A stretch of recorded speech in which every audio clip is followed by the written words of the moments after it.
मैंने अपनी तरफ से सॉरी भी बोला और मेरे सॉरी कहने का उद्देश्य इतना ही था कि जो हंगामा है वो शांत हो जाए। मुझे कुछ धमकी भी आई। सुबह शाम की चक्री में पिसती रहती है दिन भर।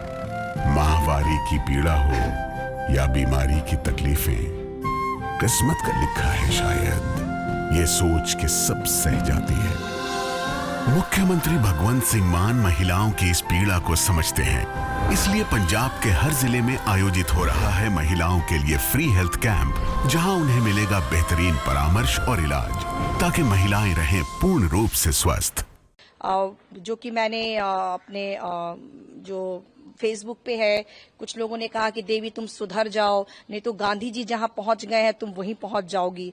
हमारे महात्मा गांधी जी ने कहा, अहिंसा की बात कही। ये बिहार जो है वो गौतम बुद्ध की धरती है, महावीर की धरती है। उस जमाने में उन्होंने अहिंसा का पाठ लोगों को पढ़ाया और आज ये सब लोग जो हिंसा फैला रहे हैं, जो गलत भावनाएं भर रहे हैं, भेदभाव भर रहे हैं, वैसे लोगों को पार्टी भी ऐसे लोगों पे कार्रवाई करनी चाहिए। मैं बहुत काफी शॉक्ड हूं कि एक ऐसा भजन मैं गा रही थी जो कि महात्मा गांधी जी का प्रिय भजन है और उस मंच पे बड़े बड़े नेता उपस्थित थे।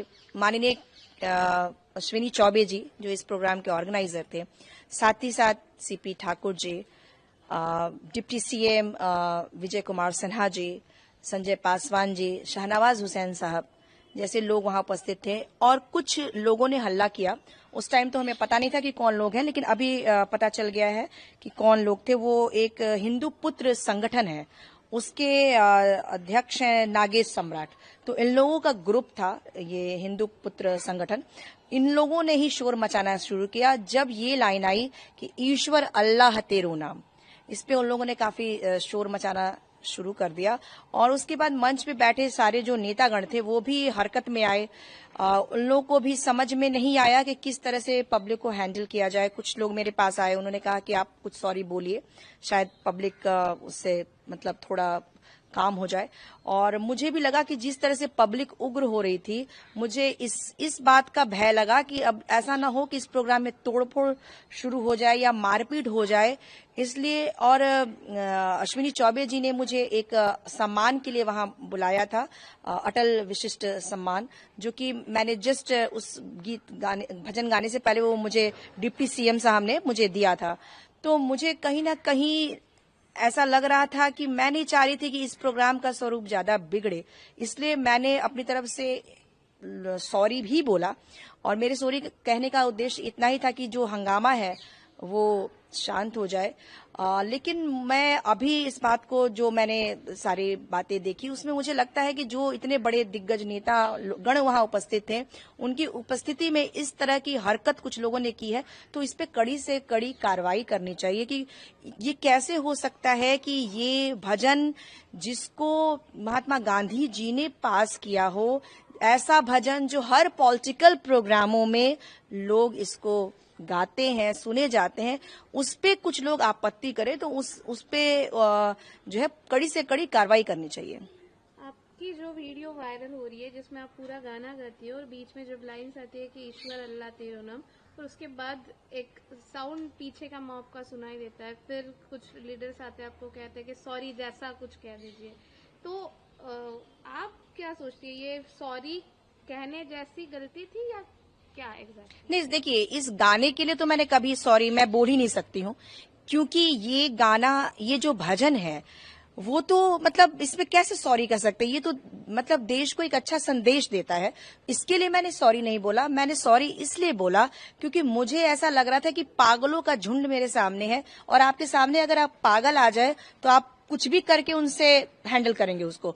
और मुझे भी क्योंकि वहां पे इतने बुजुर्ग लोग थे, बहुत सारे मतलब उम्र दराज लोग थे, वो मेरे पास आए और उन लोगों ने कहा कि शायद सॉरी बोलिए। उनका भी उद्देश्य यही था कि सॉरी बोलने से शायद माहौल को मतलब थोड़ा ठंडा पड़ जाए, और इस नाते मैंने सॉरी बोला था।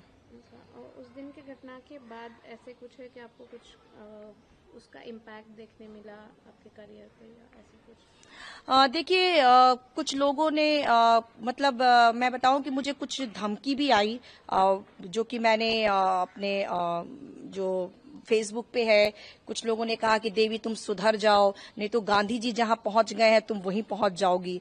इस तरह की बातों को सुनने को मुझे मिल रहा है, तो ये मेरे लिए काफी दुखद है। और मैं चाहूंगी कि जो हमारे देश के जो बड़े नेता हैं उनको मतलब ये पूरे देश के लिए शर्मनाक बात है कि एक गायिका जो कि अच्छा गाना गा रही है और इस कृत्य से एक महिला का भी आप लोग असम्मान कर रहे हैं और साथ ही साथ महात्मा गांधी जी की आप बेइज्जती कर रहे हैं। अटल बिहारी वाजपेयी जी जिन्होंने सभी समुदाय के लोगों के साथ वो मिल के चले हैं, उनके साथ उनका भी अपमान है। उनके जन्म दिवस पे इस तरह की ओछी हरकत होना ये अपने आप में बहुत ही शर्मनाक है। एक आखिरी सवाल कि आपको सॉरी कहने बोला और अभी भी आप कह रहे हैं कि आपको सोशल मीडिया पे थ्रेड्स या कुछ जैसे आपके करियर पे इम्पैक्ट, तो अभी आपकी आगे क्या भूमिका रहेगी? ऐसा कुछ? देखिए, मैं संगीत में हूँ और मैं अपनी संगीत की यात्रा जो है वो तो मेरी कायम रहेगी, लेकिन इस तरह की घटनाओं से ऐसा लगता है कि देश जो है वो गलत दिशा में जा रहा है और जो लोग इस देश को प्रतिनिधि कर रहे हैं उन लोगों का फर्ज बनता है कि ऐसे लोगों को मतलब जैसे पार्टियों में भी उस प्रोग्राम में उस आयोजन में इस तरह के लोगों को जब आपने जो लोग आए होंगे हिंदू संगठन वाले, तो वैसे लोगों को पार्टी को भी दूर करना चाहिए ना, क्योंकि ये सारे लोग जो है वो देश में बुरी भावनाएं पैदा कर रहे हैं ना, यंगस्टर्स को भी बिगाड़ रहे हैं, भटका रहे हैं। हमारे महात्मा गांधी जी ने कहा, अहिंसा की बात कही। ये बिहार जो है वो गौतम बुद्ध की धरती है, महावीर की धरती है। उस जमाने में उन्होंने अहिंसा का पाठ लोगों को पढ़ाया और आज ये सब लोग जो हिंसा फैला रहे हैं, जो गलत भावनाएं भर रहे हैं, भेदभाव भर रहे हैं, वैसे लोगों को पार्टी भी ऐसे लोगों पे कार्रवाई करनी चाहिए और उन लोग अगर पार्टी में वो लोग जुड़ने की कोशिश करते हैं ऐसे लोग, तो उनको पार्टी से निकाल देना चाहिए। आपने जो प्रोग्राम था वो बिहार में हुआ है, अब बिहार की बेटी है, अटल जी ने पहला अपना इलेक्शन बिहार से जीता हुआ है, तो अब बिहार वासियों को क्या कहना चाहिए इस प्रकार के प्रोग्राम या बिहार की जनता को क्या कहना चाहिए? देखिए, मैं बिहार वासियों को सबसे पहले तो बहुत सारे लोग मेरे सपोर्ट में आए हैं, वो नेतागण हैं, बहुत सारे जो कला प्रेमी है, कलाकार भी बहुत सारे मेरे पक्ष में आए, बहुत सारी जनता मेरे पक्ष में आई। उन सभी को मैं धन्यवाद देना चाहती हूँ और सभी लोगों ने कहा कि इस तरह की घटना देवी के साथ हुई है, हम सभी बहुत दुखी हैं। हाँ, लेकिन मैं बस इतना ही कहना चाहती हूँ कि देखिए, कुछ जो चंद लोग हैं उन लोगों की हरकत की वजह से ये हम लोगों को शर्मनाक स्थिति बनी है, तो उन लोगों का डेफिनेटली कड़ी से कड़ी उन पे कार्रवाई करनी चाहिए।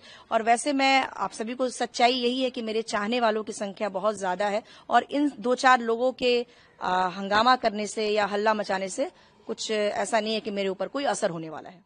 हमसे जुड़े रहने के लिए हमारे YouTube चैनल को सब्सक्राइब करें और नई वीडियो की नोटिफिकेशन के लिए बेल आइकॉन को दबाएं। अगर आप ये वीडियो Facebook पर देख रहे हैं तो लाइक जरूर करें और ज्यादा से ज्यादा शेयर करें। धन्यवाद।